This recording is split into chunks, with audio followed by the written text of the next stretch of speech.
Do you hear that? That thunder! Oh my goodness! Man, we'll have to see if they're still going to do the bird tour.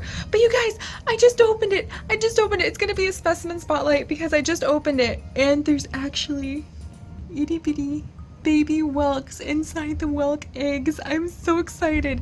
I cannot wait to find as many as possible, and then I'm gonna go show Chips. This is just so cool. I'm really worried about the bird tour now that the thunder is like that, but the good news is even if we can't go on the bird tour, they'll probably credit us for a future tour. Many other awesome things coming up, so it should be a lot of fun. Oh my gosh, it's so beautiful here.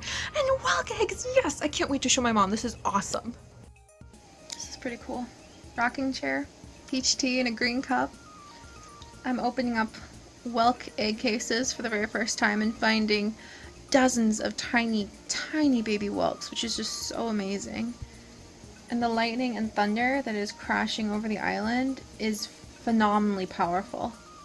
The rain is just coming down in the lightest drizzle, but when the lightning comes and the thunder rumbles, it just lasts forever. It's like it just is rolling over the entire ocean. It's really amazing, and I think it's also a sign that we probably won't be able to go on our birding tour tonight and our after dark tour. But that's okay, because they'll probably credit us towards future amazing tours that we could go on with them, because there's lots of them. And I think we're still going to have a wonderful time, and I just know I'm so happy. Sitting on a porch, rocking in a rocking chair, sipping my tea, and opening up little whelk eggshells, which is just the coolest thing I've ever done. This is so amazing. I love this.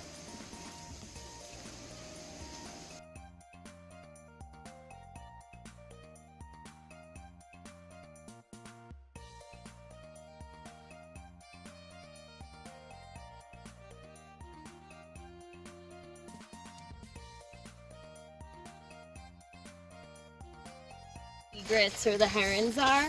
They like the insects on top of the pond. So. Oh, which are going to be really active after the rain. So they migrate a lot. So they'll migrate up here more in the summertime. From where? From usually around Florida. Okay.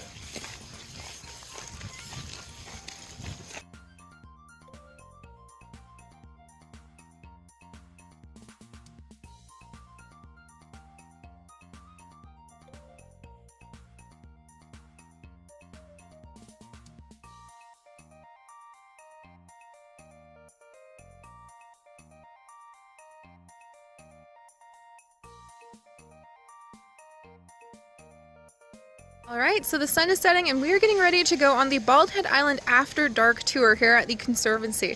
I'm very excited. We have some really friendly guides. They advertise this tour as potentially being able to see things like alligators, bats, raccoons, foxes, a lot of the creatures that like to come out after the sun has set and the darkness starts to come across the island. So it should be really fun. I'm not sure how much usable footage we'll be able to get with my little camera phone and running through forest trails, but we're going to have a really awesome time and I cannot wait to share it with you guys. So these are Do you want me to hold the flashlight? Oh, if you don't mind. Yeah, she's gonna get some video. You might have to squeeze it off my wrist Oh a little yeah? bit. Yeah, you're getting angry. He's making popping noises. Is that too much, or is that? That's the lowest setting right there. Okay. It is a very strong thing. I hope you don't mind. This No, you're good. Yes. So our southern toad, this is a male. Pretty fat male too. So toads, the myth of don't touch toads, you're gonna get warts, is because they have poison glands. So yeah, stop moving. So you see that large lump behind his eye there? Mm-hmm. Fox, they're behind us. Gray Oh. fox. Okay. Do you have video of this? Yes.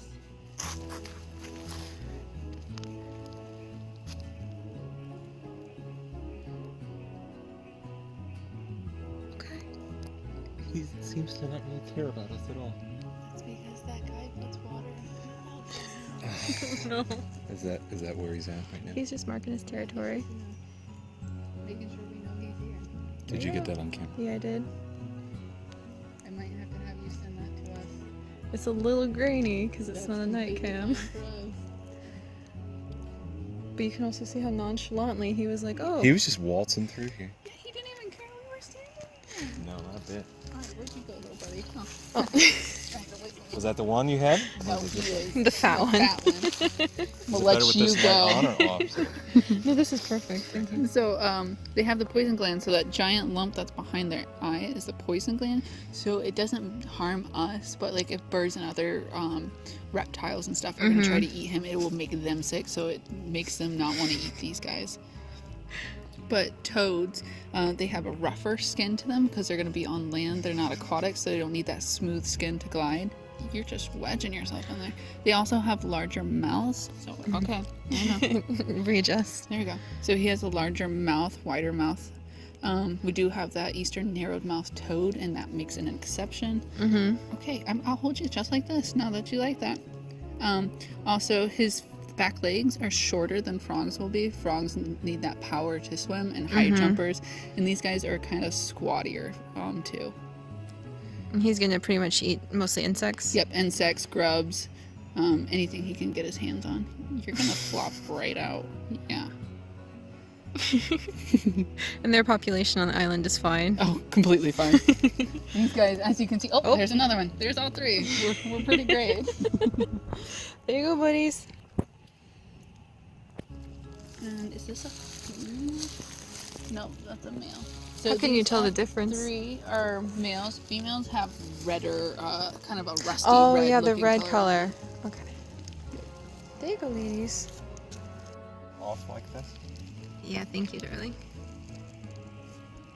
Are you just having a night? So she'll be mostly prey for pretty much anything that can eat her, I guess. But So a lot of things that are gonna go after her are gonna be our birds. Snakes kind of tend to go away from these guys. The snakes are gonna go after eggs primarily. will they go away because of the poison glands? Yeah, because the poison glands isn't really enough to kill birds, and birds can pick around that, whereas snakes have to eat the whole thing. The whole thing. Yep. All right. Thank you, ma'am. You're good. I'm gonna bop you.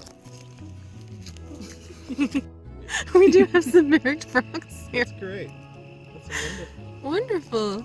Well, is it usual for them to pick a honeymoon place in Getaway? the middle of a tree? The last time it was completely out in the open, so they're being Oh, considerate perfect. this time. great. But I don't have children with me, so. Oh, man. That's okay. I've got 65,000. I'll share this with. I'll make up for it. So, Oh my god! I'm gonna shake it so hard. Keep it steady. We're going to miss the good part. I'm gonna have to do voiceover on this, you know. Yeah, I'm aware you're going to hit the voice over I this. can't. I'm laughing too You're gonna hard. have to. There's no way you can keep a straight face or anything. No.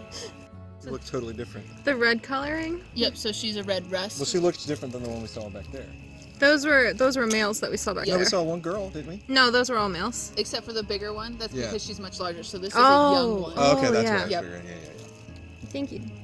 Four. I believe it's toads. When they lay their eggs, it's just clump. They have the band look to them Mhm. too. You're very polite at showing that off for me, sir. Thank you. 4, 3, 2, 1. There we go. Narrowmouth tree frog, possibly. Narrow-mouthed toad. Toad. That's right. I'm getting You all see my anything in things there? mixed up. No, but I'm just showing off what their little burrow holes might look like.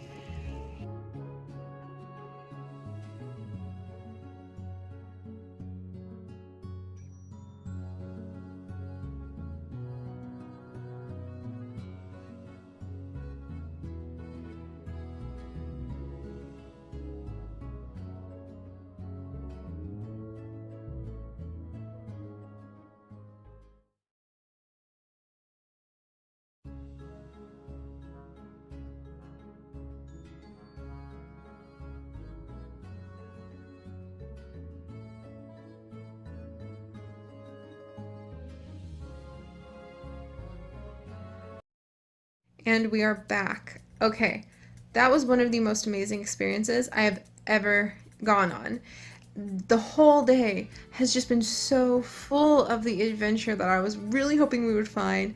I have no idea how much I really managed to get into all of the vlogs, so I have no idea if a lot of this is going to be stories I'm going to end up telling you guys in the future, or if it was stuff that you actually saw, because it's been so much. From in the morning when we went to the recycling center and ended up running across like a 5-foot ribbon snake, which is one of the biggest snakes I have ever seen, especially in the wild, and it was just meandering across the road, over to the painted buntings that were teasing us, the fiddler crabs. We ended up going and we played on the beach a little bit more, the storm that rolled in, the tiny little whelk eggs that I opened up. It was so much fun.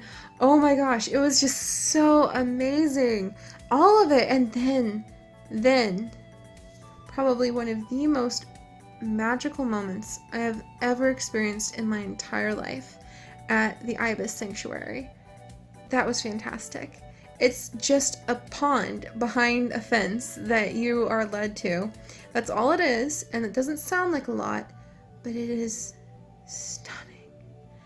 I felt like I truly walked into like a magic moment going back there. You just see the light coming on down, you see the emerald green of the leaves, and then you start seeing the white figures of the birds in the trees behind the leaves, and you walk a corner and it just opens up and you're staring at this huge lake that's just covered in all sorts of duckweeds and all sorts of algae that make it green, and there's just beautiful white birds everywhere, hanging like gorgeous fruits from all of the trees. They're just sitting right up there with their long beaks, and there's egrets with their really long feathers.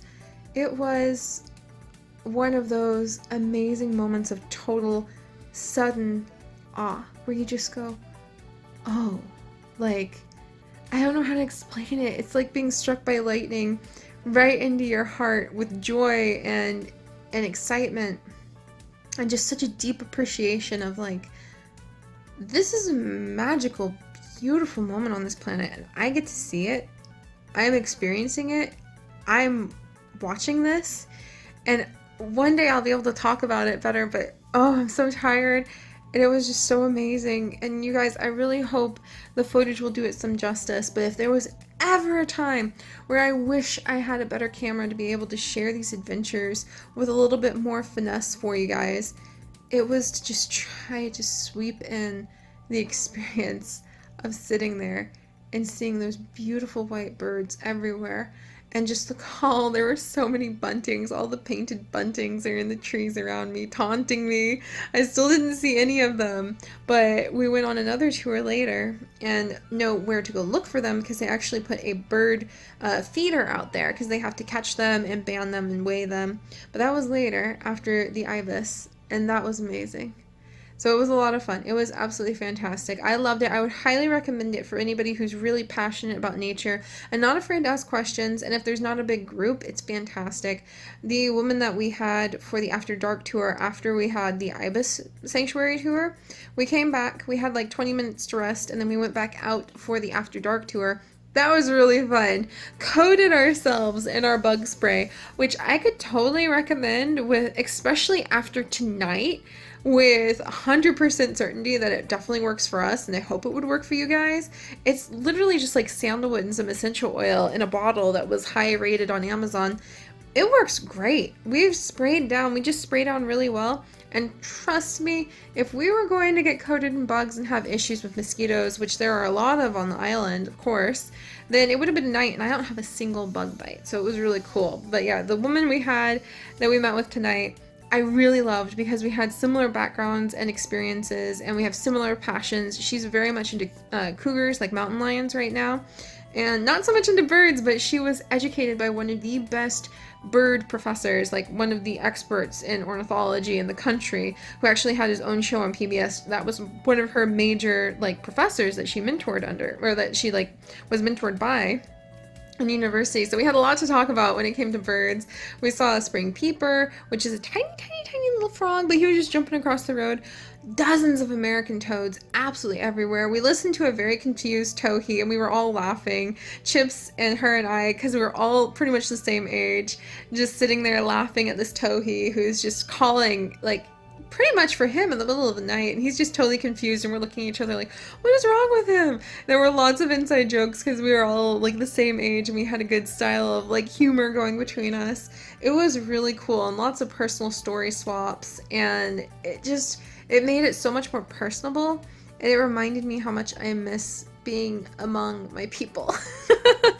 Being among the other biology students, being among the other people my age who that's their passion too. They get it. They know what it means to dive into the mud, crawling, like army crawling after a tiny frog or salamander or whatever it is you're studying. They get it, what it means to just like pick up everything and move across the country for an unpaid internship in something for 3 months in like the middle of the desert, because somehow that's just tied into both your job experience, but just the thing you want in life, like the passionate desire to learn more, to educate or be educated or do research.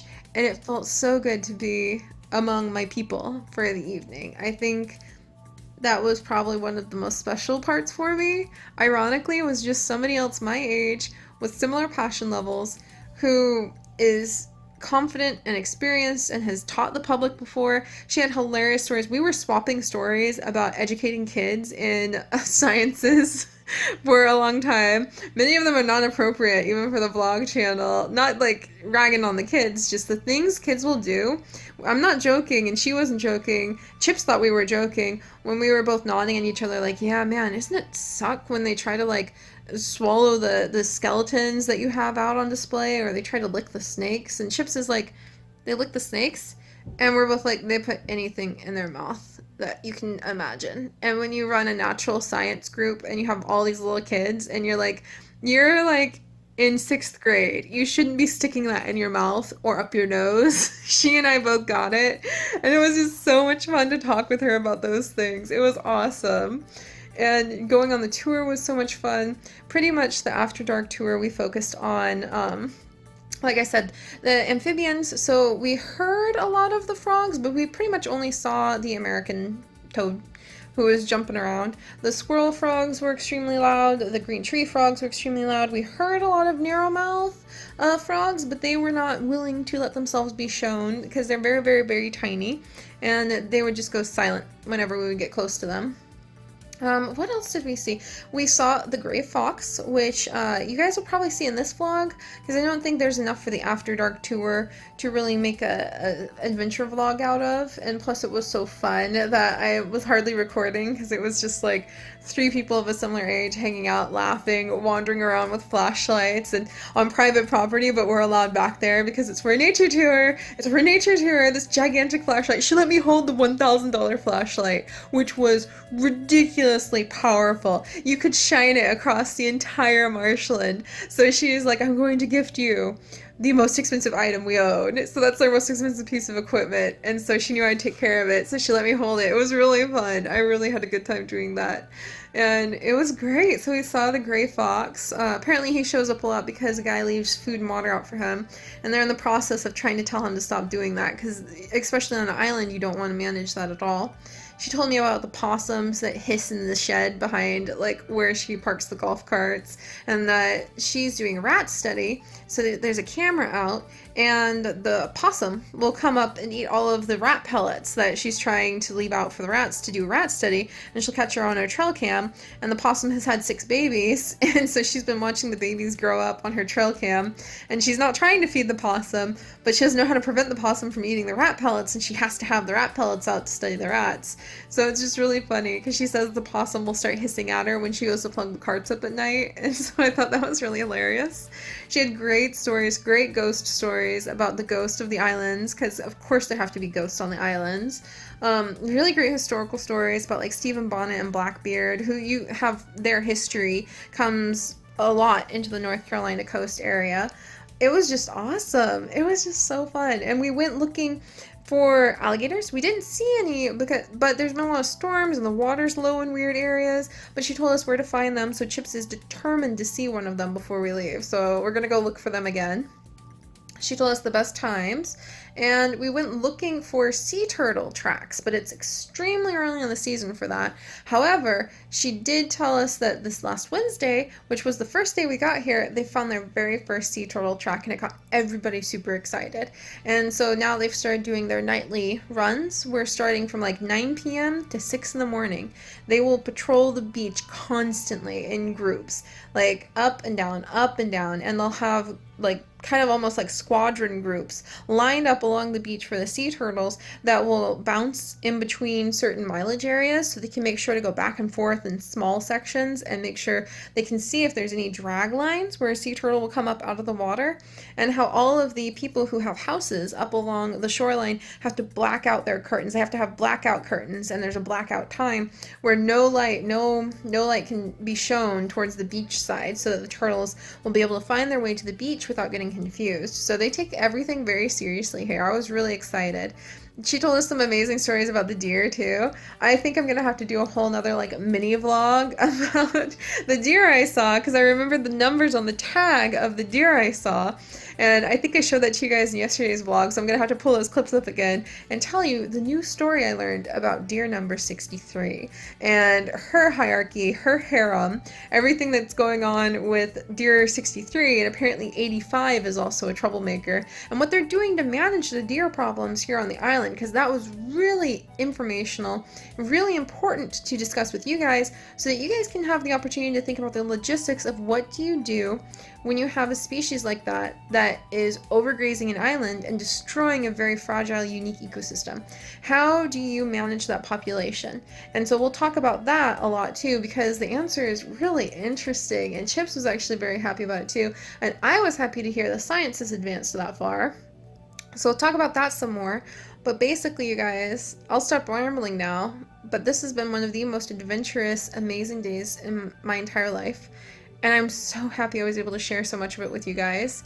I'm blown away by everything we've done, and that's probably because I find joy in everything, it seems now. I find joy in the cookies that Chips' mom brought, because they were delicious vegan oatmeal cookies that I managed to nom on. I find joy in sitting out on deck cutting open the whelk shells while I was recording it for you guys, and the thunder and the lightning just rumbled and roared and roared. It was amazing. I find joy in the powerful moments like turning that corner and seeing through the leaves. Those beautiful white birds, all of those ibis, all of those egrets sitting in the trees, just absolutely stunning. I find joy in just seeing Chips so happy to be here with his family, or laughing because everybody has a dog here, or how everybody had the same name. There were like 3 people with the same name. Chips and his dad share the same name, and then another man was also the same name. So basically there were 3 Chips who came by today, and they were all laughing because they were all Chips. Not really Chips, but you know what I mean. And it was really amazing. Like all of those little things, all of the big things. I think that's why I can sit down, and it's not just everything we actually did. It's just letting the gratitude and the joy, those joy journals that change your life, I'm telling you, build up and build up, and then being aware and kind of in the moment when you're experiencing things. So thank you guys for joining me today. I know I rambled for an extremely long time tonight, but I just wish I could encompass all of the adventures, all of the discoveries, all of the sheer amount of excitement and joy and happiness, and just give it to you guys. And knowing that that's what I'm trying to do with these vlogs is one of the most powerful feelings in my life. So thank you for joining me. Thank you for making it possible to feel the adventure even more acutely than ever. And I will see you guys in the morning. Bye, guys.